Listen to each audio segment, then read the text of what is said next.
This episode of the Restoration Today podcast is brought to you by Actionable Insights. Actionable Insights is the restoration industry's leading educational nonprofit, helping contractors and carriers settle claims on the daily. Go to getinsights.org.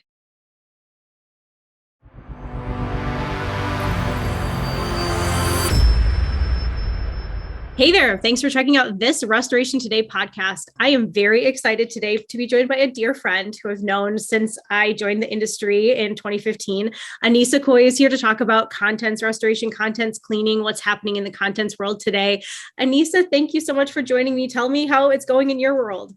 Oh, thank you so much, Michelle. It is so amazing to see your beautiful face. I miss seeing you. I'm excited that we're going to be in Vegas together soon at the experience because it's been way too long. Well, things are going great in my world. Just kind of like everyone else, it's definitely been an interesting and very different 12 to 18. Oh gosh, I guess about 18 months now. I used to think, and I know people will say this, the last year's been crazy. It's been the last 18 months, but all good and great. And I'm actually loving the stuff that I see going on in our industry right now. And especially in relation to contents, I feel like it's just been a interesting, challenging, and yet I believe there's a lot of positives that have come out of the last 18 months. I know you and I had talked about that a little before. Yeah. Okay. So for people who are watching, Annissa is going to have an article in the September relaunch issue of CNR. But so Annissa, without giving away the full article, what are some lessons that you think the industry and contents as well, the contents world has taken out of COVID? Has anything changed? Are things the same? What do you think? Well, yeah, let's chat about it. I don't want to give away the whole article because I obviously want everybody to peek at that and read that, give them something to look forward to. But, there have been changes and yet I believe that the changes are due to really us just getting back to what we should have always been at, right? With COVID and everything that happened and getting so scary, especially in the beginning when we really didn't know anything about what was going on and we're dealing with this massive contagion, it's what we're all trained in. This is what we do in this industry. We deal with these kind of situations. I mean, I don't know if you're aware or your viewers, Michelle, are aware of just what kind of carcinogens are on a fire job. I mean, there's cyanide, there's arsenic, there's formaldehyde, there's carbon monoxide gases. It's crazy. I mean, the VOCs that, and yet I would see right up until just recent, I was on a job and there was these 3 women packing out this house. And I wasn't on that job. I was on another job right next to them. Because had I been on that job, I would have definitely said something. But they come out of this house and they're coal black covered, skin, everything, because there wasn't a pair of gloves on them. They had no safety glasses on, no booties, no Tyvek, no respirator, not even a paper mask, not even a COVID cloth mask, like nothing. And so, I mean, obviously that's an extreme case, but you know what, Michelle, I see that today in this industry sometimes. And I think that the last year of all of us just going, oh, whoa, maybe we better like step up our game a bit is what we should have all been doing to begin with. And I think that in regards to contents in particular, our PPE and our awareness of making sure that we're processing this stuff, properly to decontaminate it, I think is huge.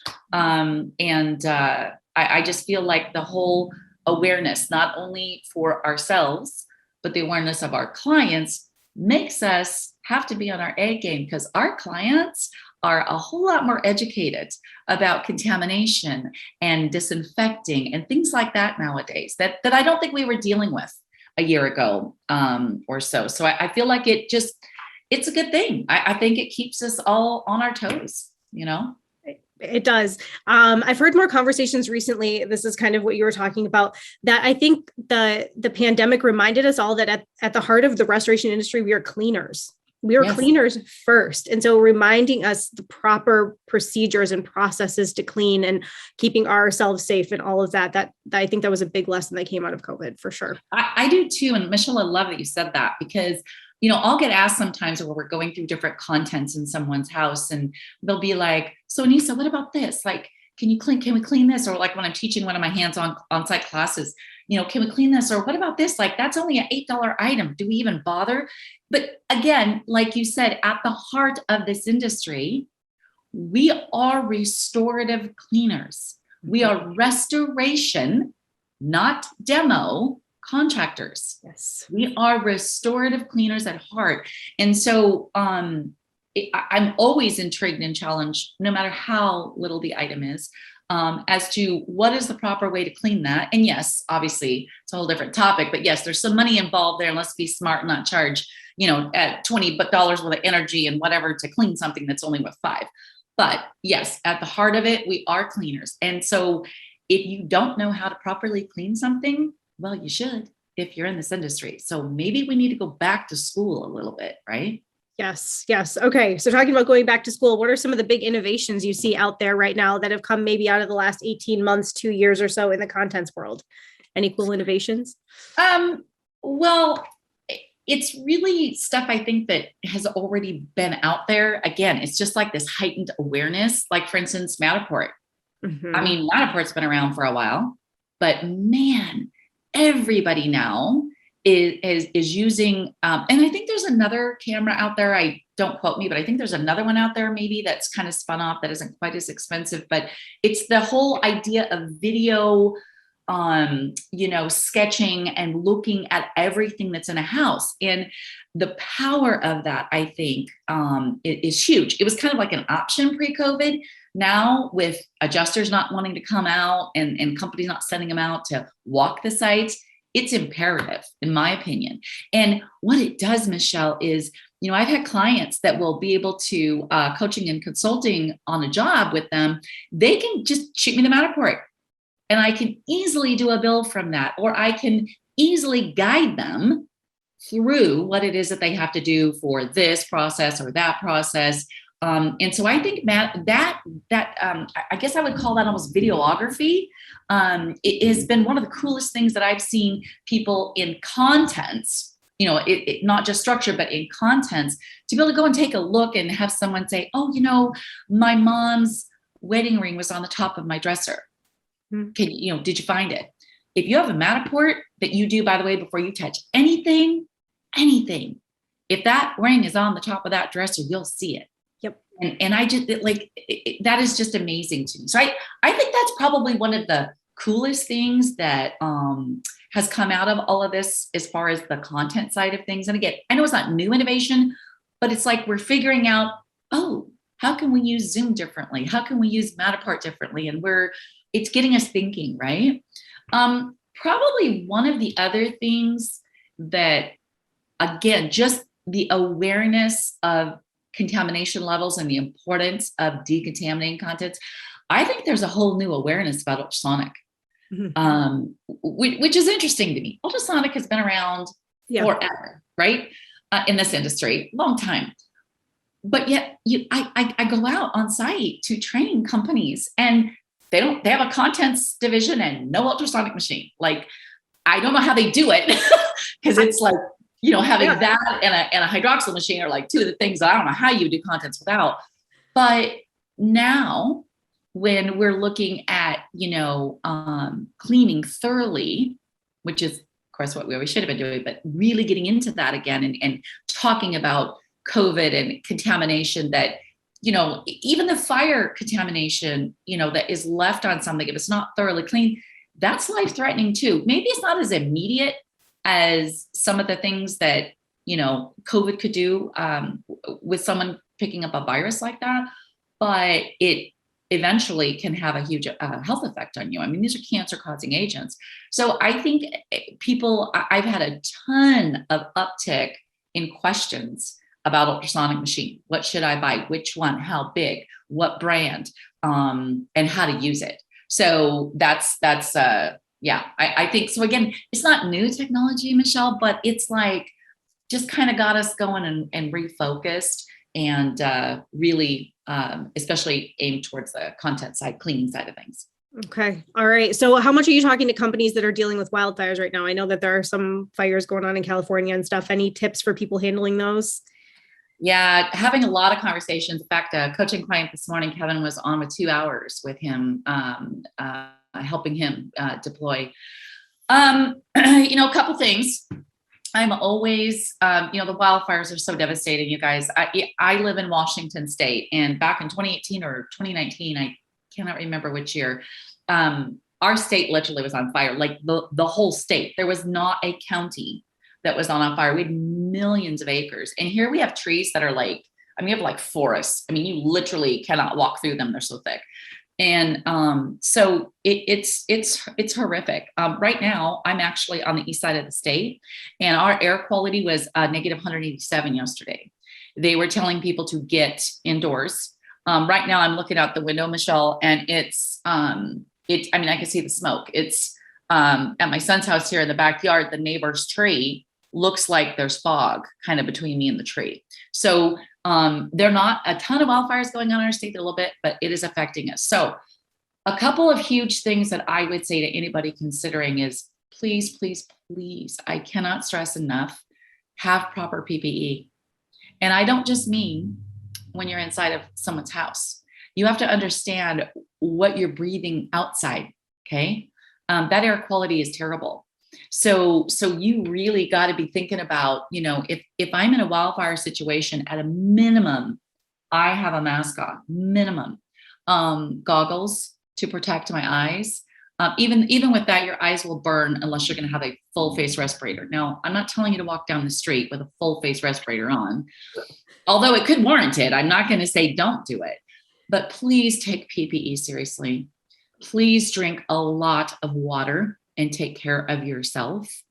The other thing that I would tell you is if fires aren't your lane, don't go there. Stay in your lane. If you have not had proper training on what you have to do to properly remediate in a wildfire scenario, because it's different than a regular one-off house fire. It's very different. We've done several cat losses where we're dealing with, 6, 7, 8 homes a day cleaning. You're dealing with addicts. It's a lot. Okay. So if you haven't had training and you don't know how to properly remediate and clean with a wildfire, then please don't do it.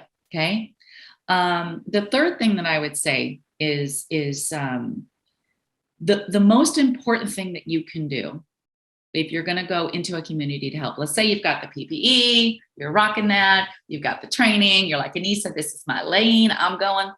Well, the most important thing that you can do when you show up is don't try selling your services, okay? And by that, I mean, there's enough people that will do what we call in the industry ambulance chasing that are already knocking on these people's doors, okay? They don't need someone to come in this kind of desperate situation. I've been on wildfires, you guys, where like I'm in a home and both the neighbors' homes, and we're talking neighborhood here, 20 feet of grass in between, are burnt to the ground, burnt like ashes. So this person is in their home going, oh my word, like number one, they can't believe their house is still standing. And now it's gross. And it's like, what do? I have devastation all around me. This is my sanctuary. Help me. Okay. Like they don't know what to do. Educate them. You will market yourself like no other. You will be the rock star. I promise you, on a cat loss fire situation. If all you do is you go and you pound that pavement, you go door to door, but don't you dare sell anything. You give. Okay. Give education, get pamphlets together, help, chemspun testing, huge, huge, huge, huge. In every wildfire situation. You have to give and educate to these people because they don't understand. And I can attest to this because when I was in the wildfires last year in California, there were people living in their homes, Michelle, and I would go and do my testing. And I was getting black off of their kitchen cabinets. And they've been living there for 2 or 3 weeks ago. The fire went through, and they're eating. They wiped their counter off, but they didn't think about the cabinet. And it doesn't look like there's anything on it. It was insane. So you need to educate them. They don't understand that they are living in horrible, bad health situation. So they need your help. Okay. So when you come in this kind of situation, you make sure you're properly, you're safe, you and your team. You make sure that you know what you're doing, that you're trained, and this is the lane you should be in. And then give to the community. And I promise you, the community will give back to you. I fully agree. I love that. That's great advice. Okay. So let's talk about your training. What's on your agenda? What does the rest of your 2021 look like? Well, besides building a new house. That's enough.